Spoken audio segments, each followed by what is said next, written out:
आज का हमारा टॉपिक है जेनेटिक कोड। सबसे पहले जेनेटिक कोड की डेफिनेशन देख लेते हैं कि जेनेटिक कोड कहते किसको हैं। The letters A, G, T and C correspond to the nucleotides found in DNA. They are organized into codons. हम DNA की बात करते हैं कि DNA क्या है, उसमें जेनेटिक मटेरियल स्टोर होता है। अब वो जो जेनेटिक मटेरियल है वो कोडॉन की फॉर्म में होता है, जैसे कि हमारे पास लेटर्स हैं A, G, T and C। ये सब क्या है, ये न्यूक्लियोटाइड्स हैं। अब ये जो न्यूक्लियोटाइड हैं ये एक कोडॉन की फॉर्म में अरेंज्ड होते हैं। कोडॉन बेसिकली क्या है कि 3 न्यूक्लियोटाइड को मिला के एक कोडॉन बनता है। Triplet nucleotide is known as the codon. तो अब जेनेटिक कोड की डेफिनेशन क्या है कि the collection of codon is called genetic code. For 20 amino acids there should be 20 codons. अगर हम बात करते हैं 20 अमाइनो एसिड की तो उसके लिए 20 कोडॉन्स होने चाहिए। हर कोडॉन के पास 3 न्यूक्लियोटाइड्स होते हैं। अब यहाँ पे बताया हुआ है कि each codon should have 3 nucleotides to impart specificity to each of the amino acid for a specific codon. Nucleotide 4 combination, nucleotide 16 combination and third point nucleotide 64 combination, यानी कि most suited for 20 amino acid. तो ये जो nucleotide 64 combination है ये most suited है 20 amino acid के लिए। टोटल जो कोडॉन्स हमारे पास हैं 20 अमाइनो एसिड की अगर हम बात करते हैं तो टोटल जो न्यूक्लियोटाइड बन रहे हैं वो 64 कम्बिनेशन है। इसका भी हम टेबल देखते हैं तो फिर आपको क्लियर हो जाएगा। Genetic code is dictionary to corresponds with the sequence of nucleotides and the sequence of amino acid. Genetic code क्या है कि सीक्वेंस ऑफ न्यूक्लियोटाइड है and sequence of amino acid word in a dictionary are in the form of codon. तो ये जो nucleotide हैं ये किसकी फॉर्म में होते हैं, ये कोडॉन की फॉर्म में होते हैं। Each nucleotide is a triplet of each codon is a triplet of nucleotide, यानी कि हर कोडॉन की अगर बात करें तो वो ट्रिपलेट ऑफ न्यूक्लियोटाइड है। हर कोडॉन में 3 न्यूक्लियोटाइड होते हैं और टोटल जो है वो 64 बनते हैं। 64 codons in total and 3 out of these are nonsense codon. 64 total होते हैं, उसमें से 3 जो होते हैं वो नॉनसेंस कोडॉन्स होते हैं, यानी कि जिनकी कोई सेंस नहीं होती, जो किसी भी प्रोटीन के लिए कोई भी जो है वो अमाइनो एसिड उनके साथ नहीं होता, तो इसलिए हम इसको नॉनसेंस कोडॉन कहते हैं। तो 61 codons for 20 amino acids are present. अब ये हमारे पास जेनेटिक कोडॉन का टेबल है एक। ये हमारे पास अगर हम डीएनए की बात करते हैं तो उसमें हम 4 नाइट्रोजन बेसिस की बात करते हैं। यूरेसिल है, साइटोसिन है, एडेनिन है और ग्वानिन है। अब ये यहाँ पर अरेंज्ड है। अब ये हमारे पास ये एक इस तरह करके एक टेबल है। तो ये बनता किस तरह है, एक ये यू, फिर एक ये यू और फिर ये यू, इसी तरह यहाँ पे यू सी, फिर आगे हमारे पास यू, इस तरह करके ये टेबल बनता है। अब यहाँ पे ये जो ईच कोडॉन की हमने बात की थी कि हर कोडॉन में 3 न्यूक्लियोटाइड। अब यहाँ पे हर कोडॉन में जो है 3 न्यूक्लियोटाइड है और हर किसी कोडॉन के पास एक अपना अमाइनो एसिड है। ठीक है, अब ये टोटल जो है ये 64 है। अब यहाँ पे आप लोग देखें कि जो स्टॉप जो है ये मेंशन किया हुआ है रेड कलर से कि ये 3 हमने बात की थी कि नॉनसेंस कोडॉन है। नॉनसेंस कोडॉन को स्टॉप कोडॉन भी कहते हैं। उसके अलावा ये जो ग्रीन से शो किया हुआ है ये AUG, ये स्टार्ट कोडॉन है MET। ठीक है, तो ये स्टॉप और स्टार्ट कोडॉन के बारे में आपको पहले भी पता है। बाकी यहाँ पे ल्यूसीन की अगर हम बात करें, सीरीन की बात करें, एलानिन की बात करें, ये सब अमाइनो एसिड है, यानी कि हर कोडॉन की बात करें तो हर कोडॉन के पास एक अमाइनो एसिड होता है। जेनेटिक कोड की अगर करेक्टरिस्टिक्स की बात करें, स्पेसिफिसिटी के जेनेटिक कोड में स्पेसिफिक है, ये अनएम्बिगस है। अनएम्बिगस का मतलब है कि ये हमें वाज़िया तौर पे पता है, बिल्कुल क्लियर हमें पता है इस जेनेटिक कोडॉन्स के बारे में। इसमें कोई भी चीज़ ऐसी नहीं है कि हम उसमें कह दें कि हमें क्लियर नहीं हो। इसमें हर कोडॉन के पास एक अपना अमाइनो एसिड है, हर चीज़ क्लियर है। A specific codon always codes for the same amino acid. अगर हम बात करते हैं किसी स्पेसिफिक कोडॉन की तो उसके पास एक स्पेसिफिक अमाइनो एसिड होगा। जैसे फॉर एग्जांपल हम बात करें यू की, ये codes for phenyl alanine, it can not code for any other amino acid. तो ये बात वाजिया है कि अगर यू है तो ये सिर्फ फिनाइल एलानिन को ही कोड करेगा, यही इसका अमाइनो एसिड होगा, कोई दूसरा इसका अमाइनो एसिड नहीं होगा। तो ये चीज़ है अनएम्बिगस, ये इसकी स्पेसिफिसिटी है। उसके बाद यूनिवर्सल की बात करते हैं तो जेनेटिक कोड की हम बात करते हैं, ऑल ऑर्गेनिज्म में जेनेटिक कोड सेम है। The exception to universality is found in mitochondria codons where AUA codes for methionine and UGA for tryptophan. tryptophan instead of isoleucine and termination codon respectively of cytoplasmic protein synthesizing machinery. अब यहाँ पे बताया हुआ है कि जैसे हम mitochondrial codons की बात करते हैं, AUA जो है ये किसके लिए है, मेथ्यूनिन के लिए है, ये UGA है, ये ट्रिप्टोफन के लिए है. जैसे AG and AGG code for arginine in cytoplasm but in mitochondria they are termination codon. अब यहाँ पे बताया हुआ है कि अगर एक कोडॉन जो है वो साइटोप्लाज्म के लिए और है तो माइटोकॉन्ड्रिया के लिए वो अलग से होगा. In all organism genetic code is the same. लेकिन तमाम ऑर्गेनिजम्स में अगर बात करें तो जेनेटिक कोडॉन सेम होगा, चाहे वो बैक्टीरिया है, चाहे वो एनिमल है, चाहे वो प्लांट है. Genetic codon redundant, genetic code is redundant also called degenerate. Redundant को हम डीजनरेट भी कहते हैं. Each codon corresponds to a single amino acid but a single amino acid can have a multiple codon. अब यहाँ पे बताया हुआ है कि डीजनरेट या रिडंडेंट के बारे में कि यहाँ पे हर कोडॉन के पास एक अपना अमाइनो एसिड है, सिंगल अमाइनो एसिड है, लेकिन सिंगल अमाइनो एसिड के पास मल्टीपल कोडॉन्स होते हैं.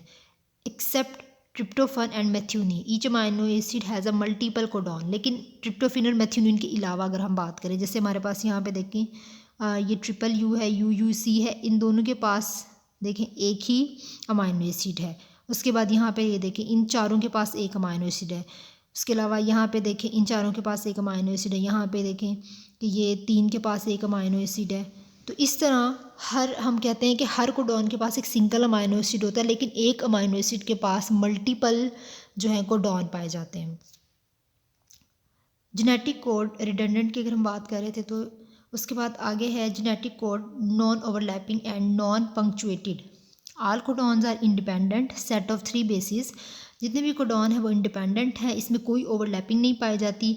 Codon is read from a fixed starting point as a continuous sequence basis. तो हम इसमें कंटिन्यूस सीक्वेंस की बेस पे इसको हम स्टडी करते हैं. जैसे हमारे पास फॉर एग्जांपल यू है, AGU है.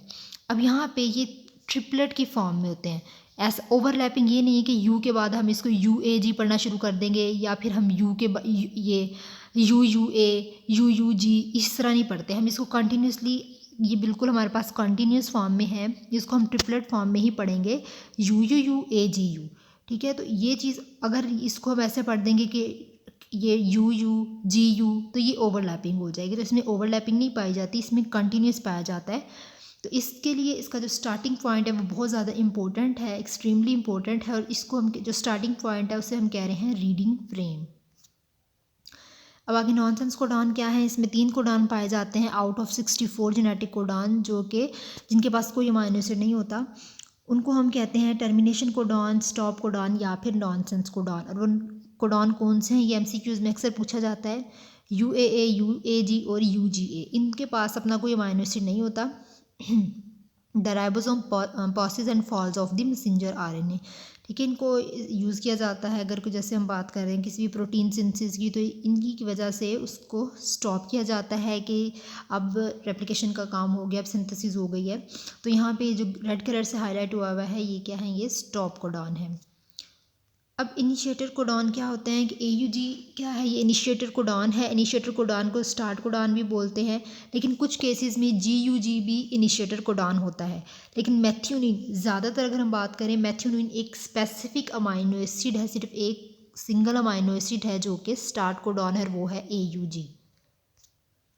अब यहाँ पे वॉबलिंग फिनोमेना के बारे में बताया हुआ है कि the rules of base pairing are relaxed at the third position so that a base can pair with more than one complementary base.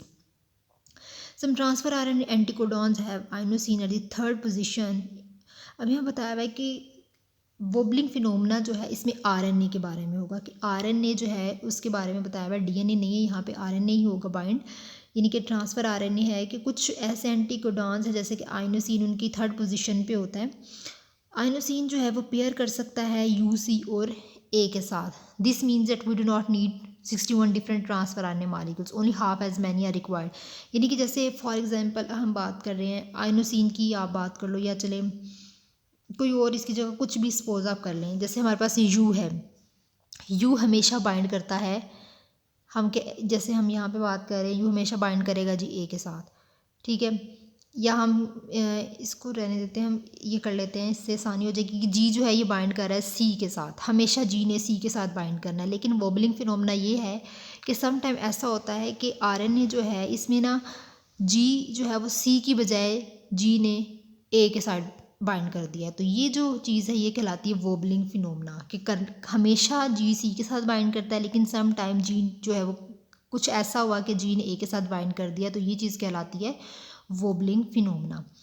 First two bases in codon in messenger RNA base pair traditionally with the second and third of the anticodon in transfer RNA. हम बात करते हैं first to basis हैं अगर codon की messenger RNA में, तो second और थर्ड बेस जो है एंटीकोडॉन की उसके साथ बाइंड, यानी कि कोडॉन की फर्स्ट टू बेसिस जो हैं वो सेकंड एंटीकोडॉन की सेकंड और थर्ड बेस के साथ बाइंड करती हैं ट्रेडिशनली।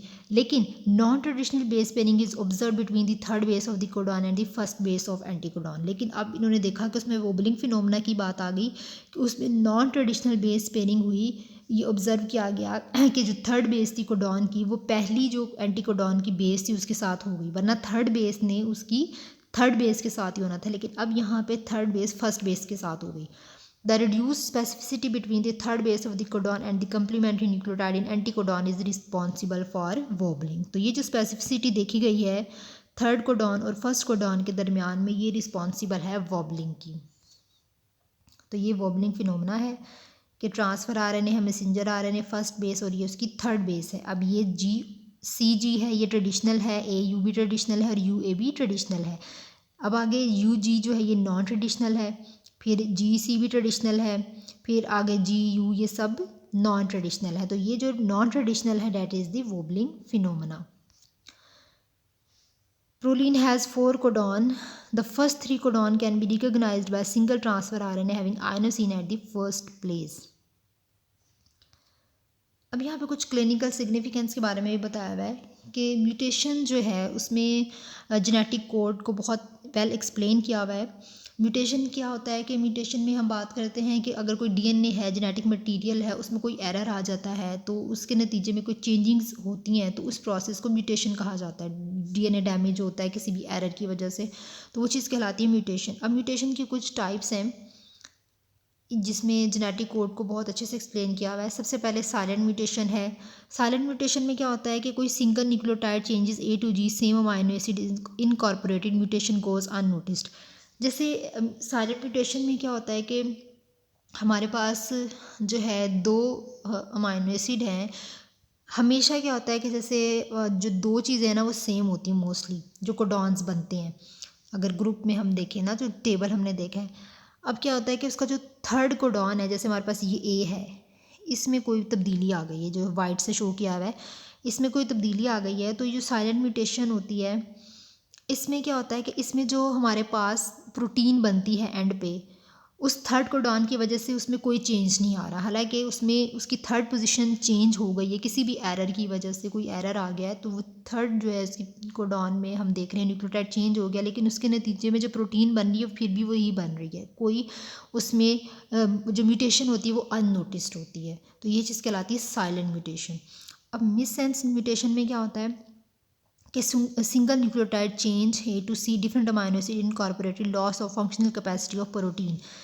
अब इसमें जो मिससेंस म्यूटेशन है इसमें फंक्शनल कैपेसिटी जो है प्रोटीन की वो लॉस होती है। जैसे हमारे पास कोई अमाइनो एसिड था वो रिप्लेस हो गया है, तो उसके नतीजे में जो उसने अमाइनो एसिड बनना था वो अमाइनो एसिड नहीं बनेगा, उसकी जगह जैसे यहाँ पे हिस्टीन है, पहले हिस्टीन बन रहे, लेकिन यहाँ पे कोई और अमाइनो एसिड आ गया है तो उसकी वजह से अब कोई और प्रोलीन बन गया। तो ये चीज़ क्या है, ये इनकरेक्ट अमाइनो एसिड बन गया है जिसकी वजह से माल फंक्शनिंग प्रोटीन जो है वो प्रोड्यूस होती है।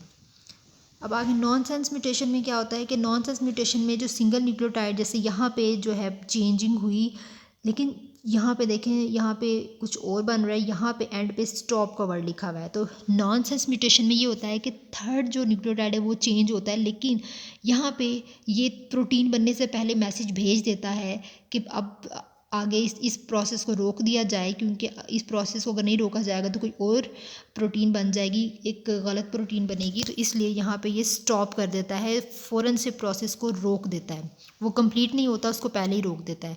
और उसको टर्मिनेट कर देता है, तो ये चीज़ स्टॉप कोडॉन है ये, ठीक है। नॉनसेंस म्यूटेशन ये होती है, लेकिन नॉनसेंस कोडॉन और चीज़ है, वो स्टॉप कोडॉन्स हैं। ये नॉनसेंस म्यूटेशन ये है कि इसमें ये इस प्रोसेस को रोक देती है कि अगर कोई इनकरेक्ट सीक्वेंस आ जाता है उस पर, तो ये फ़ौरन से प्रोटीन की सीक्वेंस को प्रोटीन नहीं बनने देती और फ़ौरन से उसको स्टॉप कर देती है। आगे फ्रेम शिफ्ट म्यूटेशन में बताया हुआ है कि इंसर्शन होती है, रिमूवल होती है, alter the reading frame with the resultant incorporation of different amino acid. यानी कि यहाँ पे क्या होता है कि इंसर्शन होती है या रिमूवल होती है किसी भी बेस की, या तो कोई इनकरेक्ट बेस जो है वो ऐड हो जाती है, या फिर कोई वहाँ पे कोई भी बेस जो है वहाँ से वो रिमूव हो जाती है, तो ये प्रोसेस कहलाता है फ्रेम शिफ्ट म्यूटेशन। अगर जेनेटिक कोड की समरी है कि जेनेटिक कोड क्या है, ये एम्बिगुअस है, ये सारे इसके करेक्टर्स हैं, साइलेंट फीचर्स हैं, यूनिवर्सल है, डीजनरेट है, कोमालेस है, नॉन ओवरलैपिंग है, यानी कि इसमें कोई कोमा नहीं पाया जाता, कोमालेस होती है, कंटिन्यूस है, UAG UGA UAA जो है ये टर्मिनेशन कोडॉन है, AUG स्टार्ट कोडॉन है, और इसमें म्यूटेशन को बहुत अच्छे से डिस्क्राइब किया जा सकता है। तो ये सारा प्रोसेस जेनेटिक कोडॉन का है। आई होप आपको इसकी समझ आ गई होगी। तो ये इसकी जो ये स्लाइड्स हैं ये मैं आपको शेयर कर दूँगी, ठीक है। तो आपने इसको यहाँ से याद रखना, और ये जो MCQs है AUG और यानी कि स्टार्ट और स्टॉप, ये अक्सर पेपर में पूछा जाता है, तो ये आपने इसको अच्छी तरीके से याद रखना है।